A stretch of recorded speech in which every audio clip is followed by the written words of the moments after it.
como realmente foi o governo Lula do canal Jovens de Negócios. Bora lá. Eu tô prestes a te falar como que Lula encontrou o Brasil ao assumir o poder em 2003. E como ele deixou o Brasil no final de 2010. Mas antes a gente vai voltar no tempo. Em 1839, o jovem Hippolyte Taine se perguntava em quem votar nas eleições. Vai voltar pra 1839 pra explicar o Lula.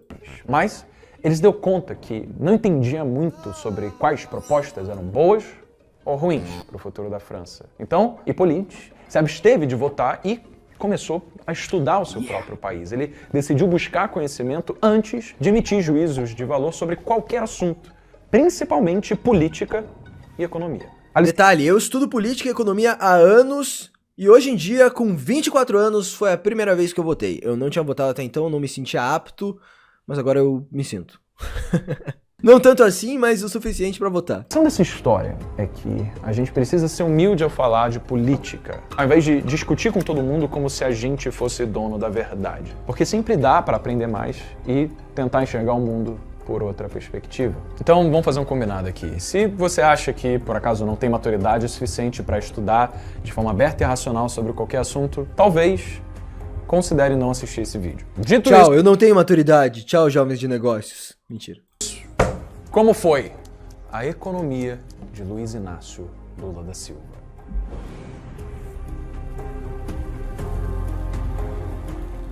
Esse foi o Brasil que Lula assumiu ao chegar. Ó, o Lula começou abrindo as pernas pros liberais. Abre o olho, esquerdistas que defendem o Lula. Ele abriu as pernas pros liberais. Acho que ele vai mostrar isso aqui, né? PIB de 1,48 trilhão, com média de crescimento de 2,4% ao ano. O PIB per capita corrigido pela inflação do dólar em R$ 8.292. Tá, isso aqui é o Brasil que o Lula assumiu. Todos esses são os dados, daí ele vai comparar agora com o Brasil que o Lula deixou. Entendi. Uma comparação meio fria, tem que cuidar pra não se iludir com esses números, mas vamos lá.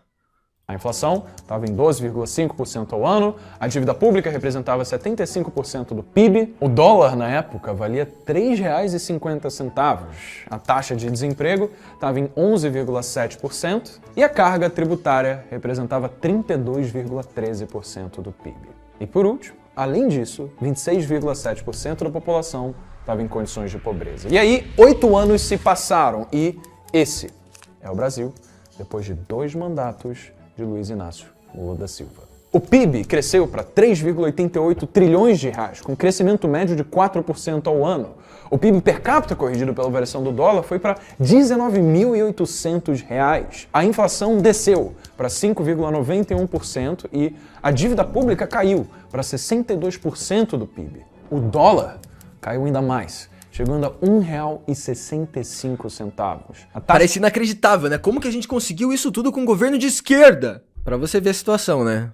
O desemprego também caiu e foi para 6,74%. A carga tributária passou a representar 32,5% do PIB e 13,57% da população brasileira somente se encontrava em condições de pobreza. Sim, praticamente tudo parece ter melhorado nos 2 mandatos do governo Lula. Só que isso não aconteceu só no Brasil. Dados do Fundo Monetário... Foi por causa dele ou apesar dele? Aqui provavelmente ele vai começar a falar do boom das commodities, algo que elevou os PIBs de todos os países emergentes exportadores de commodity, principalmente os aqui da América do Sul. A gente começou a exportar muito para a China, para outros países, para outras indústrias e deu uma elevada no PIB de geral. Mas eu espero que ele também fale das coisas positivas que o Lula fez pra surfar nessa situação. Claro, ele fez muita cagada, ele incentivou o consumo, mas ele também colocou uma equipe conservadora, economicamente falando, no Ministério da Economia, que era o Ministério da Fazenda na época, e no Banco Central. Então ele sinalizou pro mercado que ele não ia esquerdar tanto assim. Internacional mostram que a pobreza foi reduzida de 27% para 12% em toda a América Latina. No início dos anos 2000, os PIBs da Colômbia, do México, da Venezuela e do Peru, entre outros países da América Latina, todos começaram a crescer incrivelmente. E também, a partir de 2014, todos começaram a cair. O que tinha em comum em todos esses países latino-americanos que permitiu esse crescimento de maneira tão simultânea de 2000 a 2014 e depois essa queda generalizada a partir disso? Vale duas hipóteses. Primeira, cada governo de cada país foi igualmente competente a ponto de conseguirem gerar esse crescimento econômico. E, além disso, cada um deles deixou de ser competente em exatamente o mesmo tempo que o outro para passar a cair nesse mesmo momento. Hipótese 2. Esse crescimento não tem nada a ver com nenhum desses governos, mas com outra coisa que aconteceu em comum a eles. Bom, se a gente considerar que o Brasil cresceu apesar do governo Lula e não por causa dele. Deixa eu me sentar aqui também.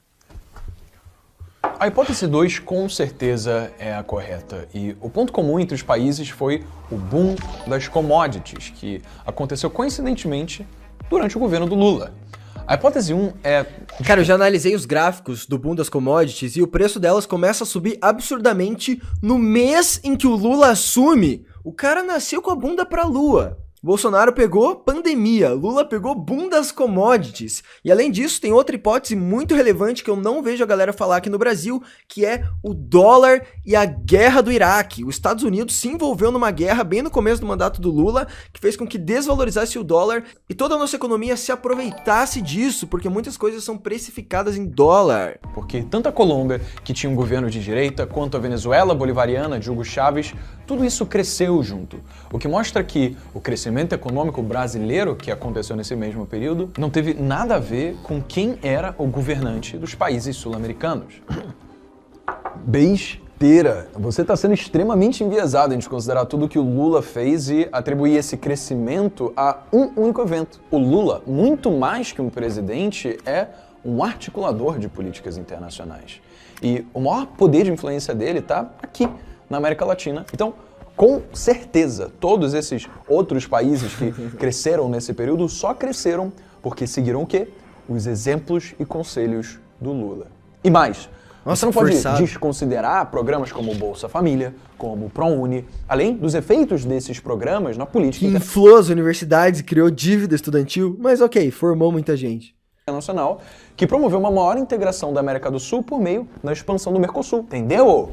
Ei, gente, Vamos nos unir com os países comunistas da América do Sul. Puta ideia foda. Vamos construir uma usina pra cada um. Vamos começar a dividir a riqueza brasileira com os países comunistas à nossa volta. Eu acho justo. Eu vou de Lula. eu vou fazer aquele negócio de ficar fingindo que eu tô conversando comigo mesmo pra fazer um ponto. Agora você vai, irmão. Tá, beleza. Mas se a gente for fazer isso, vamos fazer de forma civilizada, beleza? Ó, e eu vou deixar vocês dois elencarem os seus pontos, mas antes...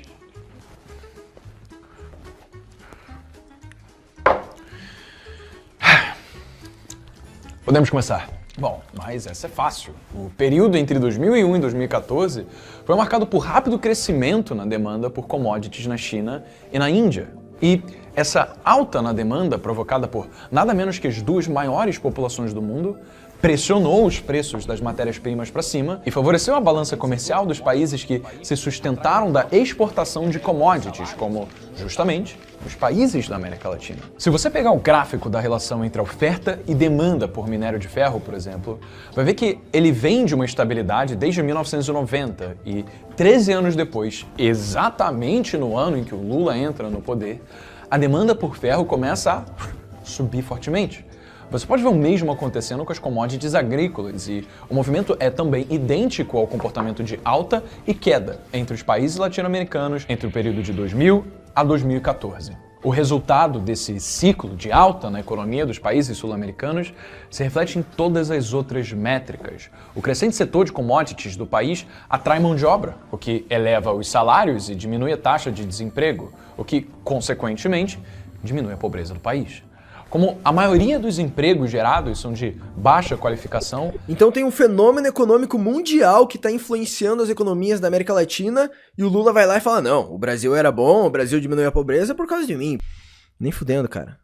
É só analisar o cenário econômico e também o cenário interno que o Lula pegou nas mãos, que era completamente favorável. A gente sofria com inflação até 2 governos atrás, quando teve o Plano Real no Itamar Franco, que daí teve o FHC responsável por esse plano, que acabou se reelegendo muito por causa disso, e mais 2 anos de estabilidade econômica, algumas privatizações acontecendo, algumas reformas, e o Lula assume depois disso, em um cenário de guerra no Iraque, dólar mais baixo, boom das commodities e pós-governo Itamar Franco, Plano Real e FHC. Ele pegou o melhor Brasil da história no colo. O melhor Brasil da história. É natural que essa geração de empregos beneficie principalmente os mais pobres, diminuindo a desigualdade.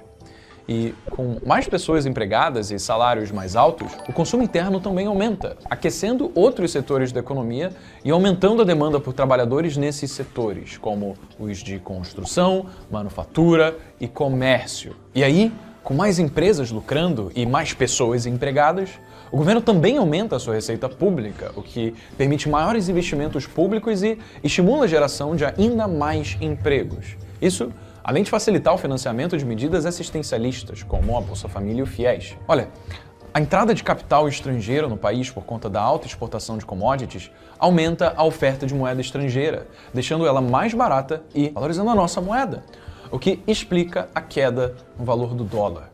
Isso aconteceu... Fala da guerra, velho. Os Estados Unidos estava mandando quantias astronômicas de dólares. Na real, eles estavam destruindo dólares. Eles estavam queimando bilhões em guerra. E como que se financia uma guerra? Com impressão monetária. Por isso que eles desvalorizaram e esse fenômeno foi extremamente importante e relevante. Alguns dizem até tão relevante ou até mais do que o boom das commodities. Em todos os países exportadores de commodities entre 2000 e 2014. E, na maioria deles, não tinha Lula. Se uma pessoa prestes a se afogar no mar é salva por uma onda que lhe joga de volta pra praia, não tem por que você parabenizar o salva-vidas. O Lula é o salva-vidas que deu sorte, porque o Brasil foi salvo pela grande onda das commodities, não por ele. Na verdade, as consequências das suas políticas, elas só podem ser sentidas depois do boom das commodities. Ok, eu vou admitir que os seus argumentos não são ruins. Eles só pecam em uma coisa. Apesar de explicar parte do crescimento econômico durante o governo Lula e o fato desse crescimento não estar diretamente relacionado às suas ações como presidente, tudo que você falou não diz nada a respeito do governo do Lula ter sido bom ou ruim. O país pode sim ter crescido por conta de um evento fora do seu controle, como o boom das commodities, mas, ao mesmo tempo, o governo do Lula também pode ter sido muito eficiente e ajudado a impulsionar esse crescimento. E eu vou te provar que foi exatamente isso que o Lula fez. No governo dele, a educação e o combate à pobreza estavam no centro das suas ações. Inclusive, o orçamento do Ministério da Educação foi triplicado. O programa Universidade para Todos, o ProUni, matriculou quase 600 mil jovens. O número de instituições focadas em ensino técnico saiu de 114 em 2002 para 214 no fim do seu segundo mandato. O IDH, o Índice de Desenvolvimento Humano do Brasil, saiu de 0,65 para 0,75 em 2016, que foi o último ano da presidente Dilma. E mais, em 2005, o relatório da ONU reconheceu um aumento da escolaridade no país e avanços no combate à miséria. As matrículas em universidades federais aumentaram 90,1%, representando uma média de crescimento anual de 11% ao ano, cara. Tudo isso foi só possível por conta dos programas como o ProUni e o FIES. A taxa de analfabetismo chegou a 9,6%, que é uma das menores taxas da história. Você não pode avaliar um governo pelo que está fora do seu controle, e sim pelas ações efetivas, que claramente, com base em tudo que eu te falei, foram muito boas. Por isso, eu vou propor que a gente faça esse debate com base nos programas de governo do Lula, nos seus 2 mandatos. Ao invés de ficar falando... Eu acho que o maior mérito do Lula foi a nomeação do Henrique Meirelles, Palocci, e uma guinadinha mais liberal e menos radical para a esquerda quanto as pessoas esperavam, o que surpreendeu positivamente o mercado. Ele disse que ia continuar as medidas do FHC, basicamente, e continuou. A esquerda ficou puta com ele na época. Falando coisas que aconteceram que estão completamente fora do controle dele. Ele tem um ponto, irmão. Sua vez. Inclusive, você que está aí assistindo antes da gente continuar, não esquece de curtir o vídeo para que esse debate possa chegar para mais pessoas. Então, se esse vídeo bater 10 mil curtidas e 500 comentários, eu vou fazer uma segunda parte dele mostrando as atuais propostas para o próximo mandato do Lula nessas eleições. Então, perdão, pode continuar. Qual que é o seu contra-argumento? Bom, Tudo bem, eu tenho que dizer que eu concordo com você. A gente não deve avaliar um governo pelos eventos que estão fora do nosso controle. Por isso mesmo, eu deixei bem claro no início que métricas como o crescimento do PIB, o PIB per capita, câmbio, inflação, desemprego, desigualdade, redução de pobreza, tudo isso não pode ser usado cruamente como critérios para avaliação do governo Lula, porque todas elas foram majoritariamente influenciadas, de novo, pelo boom das commodities e não pelas ações governamentais do Lula. Por isso, eu acredito ser melhor avaliar os resultados de um governo em relação ao resultado de Eu vou fazer um vídeo sobre isso, sobre o governo Lula e qual que foi a influência dele no maior período de crescimento brasileiro das últimas décadas. Eu tenho algumas hipóteses diferentes dele. Não tô criticando o vídeo aqui, interessante pra caralho, muito bem feito, provavelmente o meu não vai ficar tão foda assim, mas eu tenho algumas ideias legais de serem colocadas à mesa. Outros governos. Não dá para simplesmente fazer essa avaliação comparando esse governo com o anterior ou com o governo posterior, certo? Porque como a gente já viu, o governo do Lula foi muito mais favorecido pelo mercado internacional de commodities do que, por exemplo, o governo do FHC ou o da Dilma. O mais justo é comparar o Brasil no período do governo Lula com outros países que também viveram nesse período. Só assim a gente pode ver se todas essas ações que você citou do governo Lula, além das suas políticas econômicas, realmente foram eficazes. Nesse caso... Interessante as análises, comparar com os nossos vizinhos. Assim que se faz. Porque a situação econômica do cenário global estava afetando a todos igualmente. Não igualmente, né, mas proporcionalmente. Então faz mais sentido do que comparar o passado com o presente. Vamos começar com o PIB per capita, que mede a produção de cada pessoa do país. Nada mais justo do que comparar o crescimento do PIB per capita do Brasil com o de outros países emergentes. Como você pode ver, a linha marca o início do governo Lula e o início do boom das commodities. Acontece que, após Lula assumir o poder, mesmo com o impulso das commodities, a média do PIB per capita dos países emergentes cresce de forma mais acentuada do que o PIB per capita brasileiro. Ou seja, o boom das commodities beneficiou os países emergentes de forma similar.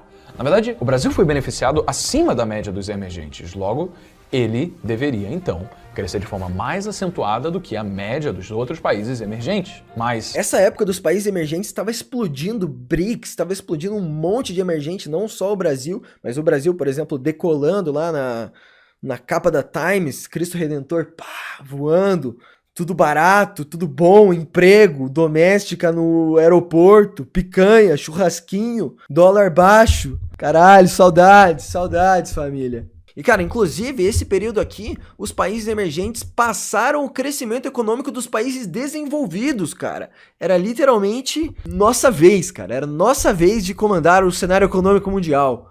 A década foda. Assim que eu nomeei, a década foda. na prática, o que aconteceu foi o contrário. O Brasil cresceu de forma mais lenta do que a média, o que prova que a administração de Lula, mesmo sendo mais favorecida que as outras, foi abaixo da média em relação aos países emergentes, que também viveram um boom das commodities. A cara do Lula, triste. Minha atuação foi abaixo da média. Droga, eu fudi o Brasil. Cara, desculpa, você quer maior prova de que o governo do Lula foi péssimo? Na prática, o que ele fez foi só atrasar um crescimento que era para ser ainda maior. Essa comparação tá errada. Eu concordo que a melhor forma de avaliar um governo é comparando com países parecidos em uma mesma época, mas esse gráfico mostra claramente que a média da renda per capita dos países emergentes é menor do que a do Brasil desde o início. E você deve saber muito bem que países menos desenvolvidos tendem a crescer a uma taxa mais rápida que os mais desenvolvidos, porque quanto mais um país se desenvolve, menor fica a sua velocidade de crescimento. Então, é totalmente natural que a média de crescimento dos países emergentes tenha sido maior que a média do Brasil, uma vez que a base dela é mais baixa. Então, você não pode enviesar os dados dessa maneira só para confirmar aquilo que você já quer acreditar. Isso se chama... realmente, se o Brasil já fosse mais desenvolvido que os outros países emergentes, óbvio que ele teria um crescimento menor. Realmente, acabou com os próprios argumentos. Por que fez, então? Porra, eu tava acreditando em você, de touca. Viés da confirmação. Se você quer ser realmente justo no debate, você deve considerar dados que não sejam enviesados. Quer saber, irmão? Eu concordo com você. Então, vamos fazer melhor? Vamos Quer saber, irmão? Eu desisto dessa porra. Foda-se. comparar com os países da América Latina. Que tal? Vou te mostrar, ó. Quer ver? Aqui Não, mas coisa tem que assim. ganhar, tem que ganhar. Não tem essa, ai, mas o crescimento, ai, o Brasil já era. Não, tem que ganhar. É igual Copa do Mundo. Tem que crescer mais. Se o cenário tá favorável para todos os países da América do Sul, nós temos que estar em primeiro, liderando o ranking, IDH estourando, escola, educação, esporte. Eu exijo, no mínimo, estar em primeiro na América Latina. O mínimo. Caralho, temos um tamanho pra isso, temos população, temos economia. Porra, vamos pra cima. Claramente, a renda per capita média do Brasil é menor do que a média dos países da América Latina desde o início. E como você mesmo disse, em uma tendência de alta, os países menos desenvolvidos tendem a crescer de forma mais rápida que os mais desenvolvidos, certo? Mas, como você pode ver, isso também não acontece aqui. Apesar do governo Lula ser mais favorecido pelo boom das commodities do que a média de toda a América Latina, e apesar de também ser favorecido por começar de uma base mais baixa, ainda assim ele cresce de forma mais lenta do que a média da América Latina, provando mais uma vez que o seu desempenho foi bem abaixo da média, apesar de ser muito mais favorecido que todos os outros países. Ok, interessante. O problema é que você está focando em uma métrica e está deixando de lado outras, talvez muito mais importantes do que essa. Muitas vezes o resultado de boas políticas não são imediatos e, por isso mesmo, são ignorados. O maior legado do governo Lula está nas suas políticas de inclusão social. Pensa nas 8 milhões de matrículas abertas em universidades públicas e privadas só em 2015. Pensa nos 500 mil de jovens beneficiados pelas 422 escolas técnicas espalhadas pelo Brasil. Não sei, cara, depois que eu estudei numa universidade federal, eu garanto que não é dessas 8 mil vagas que serão 8 mil pessoas produtivas a mais na sociedade. Eu diria umas 4 ali. Então tem 4 ali que foi dinheiro desperdiçado, que podia estar indo para educação básica, podia estar indo para ensino profissionalizante, mas ficou criando bolha de diploma na porra do Brasil. Pensa na construção das 3.125 creches durante o governo PT. Cara, o resultado... Podia ser 6 mil creche e 4 mil estudantes de curso inútil a menos. Faz uma meritocracia lá, ó, não conseguiu aqui, vai perder a bolsa. Acabou a festa na federal. A população não tem dinheiro pra ficar financiando vagabundo. O resultado dessa inclusão não é imediato, mas é certo e deve ser considerado aqui. Olha esses dados. Uma das menores taxas de analfabetismo da história, em 9,6%. Os maiores investimentos em educação por percentual do PIB, passando de 4,5% do PIB pela... Foi investimento demais e melhora estrutural de menos. A gente precisa rever a forma como nós fazemos educação. A gente precisa atualizar isso. Não adianta ficar prendendo as crianças na escola ensinando um monte de merda, investindo um monte de dinheiro. Porra, ok, legal, investiu dinheiro, ajudou, mas calma lá, não é só isso, não é... Se for só passar a caneta, é fácil, porra. Quem tá pagando é a população mesmo. Primeira vez isso aconteceu no governo Lula, tá? Mais de 14 milhões de empregos formais gerados no seu governo, que supera os governos de Sarney, Collor, Itamar Franco, tudo isso junto. Cara, não Governos fudidos pela inflação. Pode ter sido só coisa de boom de commodity. O próprio Bolsa Família, que independe de boom de commodity nenhum, foi sim um dos grandes responsáveis por tirar o Brasil da fome e da pobreza. O legado do Lula é resultado do que ele trouxe em termos de política social. Por que você não fala um pouco disso? Ok. Vamos um de cada vez. Primeiro... O Lula meteu tipo um Auxílio Brasil do Bolsonaro naquela época. Fez o assistencialismo dele, marcou a vida das pessoas com o dinheirinho caindo na conta delas. É isso, mano. Mas, porra, foi mal, mas meio que todo mundo pode fazer isso. É só direcionar o dinheiro pra lá. Eu queria ver uma análise estrutural do que caralho ele fez que outras pessoas não podiam fazer, né? Mas não sei se os governos anteriores negligenciavam mais a miséria, então talvez o Lula tenha mérito nisso. Analfabetismo. Irmão, o mundo todo viu a sua taxa de analfabetismo diminuir rapidamente de 1900 pra cá. No Brasil, o analfabetismo já vem caído de forma muito forte desde 1940, muito antes do governo Lula. Agora, quer saber a verdade sobre o desempenho do Lula na educação? Eu vou repetir, ó. Quero. Compara o resultado do Lula com o resultado médio dos outros países parecidos com o nosso no mesmo período. Olha só o que você vai achar. Aumento do nível de escolaridade de jovens acima de 15 anos Eu vou ficar puto se eu perder pra Argentina na educação. relação a países parecidos no mesmo período de seu governo. Abaixo da média. Aumento no nível de escolaridade de jovens entre 20 e 24 anos em relação a países parecidos no mesmo período do seu governo. Abaixo da média. Se os países emergentes tivessem uma escolinha, sentados lá, Chile, Argentina, Brasil, Rússia, Lula teria reprovado na década foda do Brasil. Uma década foda das economias emergentes. Lula, você não aproveitou o suficiente. Essa é a conclusão que eu cheguei aqui até agora com esse vídeo. Porra, abaixo da média no crescimento dos países parecidos? É sério? É sério, velho? Evolução dos gastos com educação em relação aos outros países parecidos com o Brasil durante o governo Lula. Muito acima da média. E isso não é bom. É gasto público. Nossa, aumentou gasto público pra caralho. Que legal, hein? Gastou o dinheiro das pessoas. Resolveu alguma coisa? Bom, ou seja, no governo Lula, irmão, os gastos com a educação foram muito maiores do que a média dos outros países. Só que o desempenho na educação desse governo foi muito abaixo da média em relação a esses mesmos países. Ah, os caras gastaram mais pra entregar menos. É porque, cara, antigamente era assim, né? Tipo, não, o negócio é gastar com a educação. Foi investido muito na educação. Mas o que a gente tem que olhar é a porra do resultado. Cara, gastar mais não é necessariamente melhor. A gente tem que gastar o que cabe no nosso orçamento designado pra educação, porra. Não adianta você também gastar tudo com educação e não tem saneamento básico. Ou gastar tudo com educação superior quando a educação de base tá uma merda. Isso vai gerar até mais desigualdade. Cadê os esquerdalha? Cadê os esquerdalha do meu lado, porra? Lula gastou mais e teve menos resultado. Mas não para por aí. No segundo mandato do governo Lula, a falta de capital humano, que mede o nível de capacitação e qualificação de cada trabalhador, também subiu a níveis muito piores do que a média. Isso mostra que todo o esforço do Lula em um dos maiores legados do seu governo resultou em valores muito abaixo da média de outros países similares ao Brasil no mesmo período do seu governo. E isso é no que só diz respeito à educação. Você falou de desemprego? Verdade.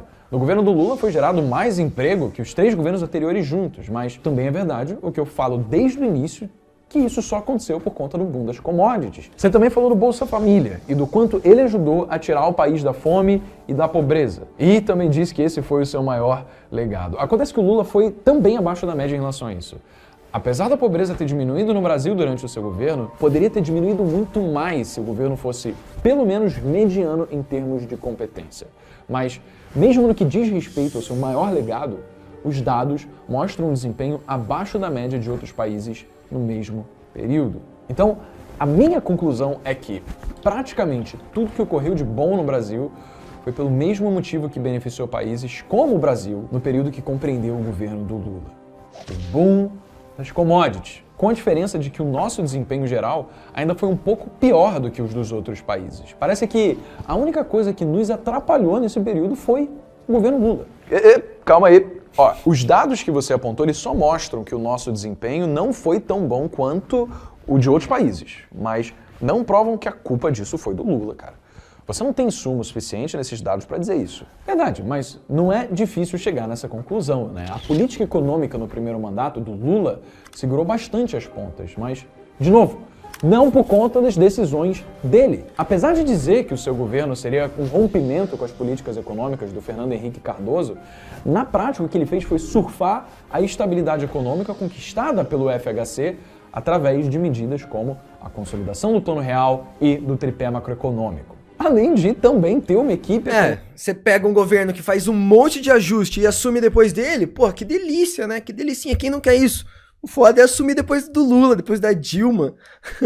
A sorte do Bolsonaro é que teve um Temerzinho ali no caminho, que passou umas paradas que iam custar pro Bolsonaro fazer. Econômica neoliberal, contrária, inclusive, à sua própria visão de esquerda petista, que manteve as políticas do FHC. O problema é que o boom econômico provocado pelo aumento do preço das commodities encheu o governo de dinheiro, que foi então despejado de forma displicente em medidas populistas, como os programas sociais que o Lula instituiu, que foram as únicas ações que realmente, sim, foram tomadas pelo Lula. O programa Bolsa Família, por exemplo, caiu nas mãos de pessoas que recebiam mais de 10 salários mínimos, empresários ricos e até pessoas que já estavam mortas. O FIES, em fevereiro desse ano, já acumulava 1,2 milhões de estudantes endividados por conta de decisões desmedidas dos governos passados. É como se você surfasse uma onda de sorte fazendo trading no mercado de ações e depois começasse a gastar dinheiro. Sabe o que estudantes endividados significa?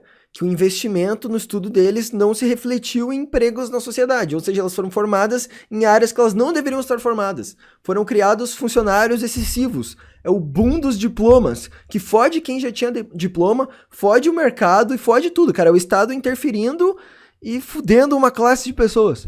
Não, agora você tem o diplominha, pega aí todo mundo diplominha, pega aí o diplominha, só que daí o diplominha não vale mais porra nenhuma. Caralho, daí que adianta? Dinheiro achando que essa sorte vai durar para sempre, mas aí a sorte acaba e você não tem mais dinheiro para lidar com todos os gastos gerados. Eu não vou desistir de falar isso, mas o boom das commodities foi um momento de sorte para o Brasil. Mas Então imagina o Lula assumindo sem boom das commodities, depois de uma pandemia e aumentando o gasto público pra cacete, igual ele disse que vai fazer. Porque antes ele até entrou com uma economia mais neoliberal ali, pra agradar o mercado, pra agradar as pessoas, num ambiente que tava muito hostil aqui no Brasil e a galera preocupada pra caralho com o esquerdista assumindo. Então ele deu uma neoliberalzada. Quem estudou o primeiro governo Lula sabe que ele deu uma neoliberalzada, mas ele não pretende fazer isso agora. Então vai ser gasto público pra caralho e economia fodida. Não sei pra onde isso pode nos levar. A sorte é que teve uma Câmara dos Deputados e um Senado que vão fazer uma oposição à maioria dos projetos do governo, então ele provavelmente não vai ter tanta governabilidade igual ele tinha antes. Vai ter até menos do que o Bolsonaro teve no último mandato, acredito eu. Infelizmente, ele foi usado para mergulhar o Brasil em dívidas, gastando as riquezas geradas para financiar medidas populistas que garantissem a permanência do PT no poder. Isso porque a gente nem chegou a entrar em corrupção, né? O Lula já foi absolvido. E esse assunto foi pura parcialidade do juiz Sérgio Moro. Como é que você não sabe disso? Tá, talvez até tenha tido parcialidade, não sei. Mas, independentemente disso, o Lula só não tá preso ainda por questões administrativas e processuais, que não desmentem os fatos, ou seja, todo o sistema de corrupção que ele ajudou a criar e a sua roubalheira. Gente, obrigado por conversarem de forma civilizada. E o que você acabou de ver aqui foi o debate entre dois personagens com pensamentos divergentes, discutindo ideias com base em dados e de uma forma racional. Infelizmente, muitas pessoas não são capazes de ouvir ideias divergentes e debater de forma saudável. Infelizmente, sempre tem pessoas ignorantes discutindo política com coração, sem olhar para fatos. E levando em consideração o ponto do outro.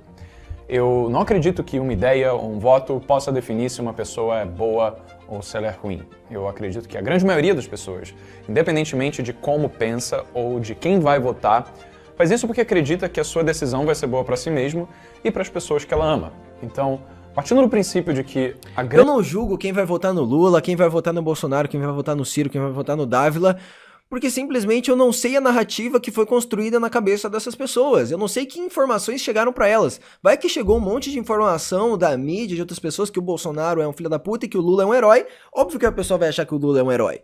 Então, cara, não dá pra ver, mano. Tem que entender o meio social das pessoas. Eu tenho, familiares que vão votar em todas as pessoas e eu sei que são pessoas boas. Então, cuidado aí nas suas brigas. Tente discutir racionalmente. Você discutir com o coração ou xingar as pessoas não vai mudar porra nenhuma. Se você quer convencer alguém a votar pro seu lado, você não vai conseguir xingando a pessoa ou hostilizando. Você tem que ter uma conversa racional e provar pra essas pessoas que o ponto delas está equivocado. Então, racionalidade aí nesse debate político. Eu acho que isso é necessário pro futuro do Brasil. Assim, acho que é uma coisa boa para a sociedade. A gente começar a encarar a política com mais fatos, com mais estatísticas do que com o coração, sabe? A grande maioria das pessoas é bem intencionada e só quer o bem pro nosso país, o que a gente pode concordar que é o nosso caso. Não tem porque a gente dividir o mundo entre amigos e inimigos. Cara, a gente tá todo mundo junto. A gente tá todo mundo junto sob esse governo que será eleito, independente se for Lula ou Bolsonaro. Então a gente tem que entender como sociedade o que é melhor. É claro, o Lula vai ser melhor para algumas classes específicas, Bolsonaro para outras, porque também tem a questão da representatividade. Então, tipo, cada um representa um lado da sociedade e esses lados não concordam. Mas, no fim, esses lados estão sob uma mesma gestão. Então, em vários assuntos como economia, a gente precisa pensar em um candidato que vá ser melhor para todo mundo, porra. Então é uma discussão necessária para você ter com calma com as pessoas à sua volta, porque vocês estão sob o mesmo estado, velho. Não esqueçam disso, caralho. Se Einstein e Newton tivessem se conhecido, talvez eles divergiriam a respeito do funcionamento da gravidade. Keynes e Hayek divergiram acerca da relação entre o Estado e a economia de um país. Darwin e Lamarck, eles tiveram ideias diferentes a respeito da evolução das espécies, mas nenhum deles precisa ser inimigo, porque no final todos contribuíram de alguma forma para o conhecimento coletivo que está disponível para nós hoje. O nosso verdadeiro inimigo é a ignorância a respeito das coisas que realmente podem fazer o nosso país prosperar. E a única forma da gente vencer esse inimigo é com humildade, para que a gente possa ouvir opiniões diferentes das nossas, estando dispostos a abrir mão da nossa opinião, caso uma outra faça mais sentido. E a gente possa, assim, abraçar juntas melhores ideias, produzidas num conjunto de pessoas que debatem harmonicamente, com um único objetivo em comum em aumentar o conhecimento humano. E, independentemente do cenário do qual você seja adepto, é preciso que você saiba como investir o seu dinheiro. E se você quiser aprender isso, eu preparei um aulão completamente gratuito para você. Edzinho, é isso aí, mano. Ele vai colocar o aulão aqui no link na descrição. O canal dele, Jovens de Negócios. E valeu aí pelo vídeo. Achei muito da hora. Deixei meu like e é nóis. Valeu pela análise aí.